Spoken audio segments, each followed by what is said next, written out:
भैया जय श्री राम। के खातिर वही ताखे में हो, वही ताखे में सुखली बहुरिया बताए आवा मोर ननदी। वही ताखे में हो, वही ताखे में सुखली बहुरिया बताए आवा मोर ननदी।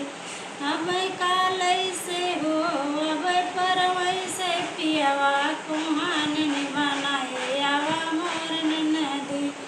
भैया ऋषियान बीरवा के खातिर, भैया ऋषियान बीरवा के खातिर वही गरई में हो, वही गरई में पिपरे का पत्ता बताए आवा मोर ननदी।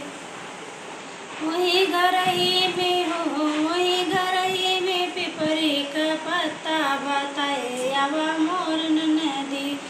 अब कालई से हो, अब परवई से पियवा कुहान मनाए आवा मोर ननदी।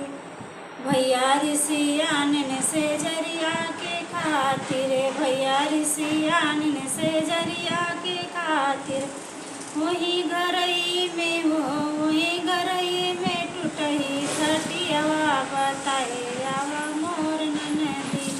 वही गरई में टूटही खटियावा बताए आवा मोर ननदी। अब कालई से हो, अब परवई से पियवा कुहान मनाए आवा मोर ननदी। भैया ऋषियान होरी लवा के खातिर, भैया ऋषियान होरी लवा के खातिर वही गरई में हो, वही कोलिया में हो, वही कोलिया में कुकुरे का पिल्ला बताए आवा मोर ननदी।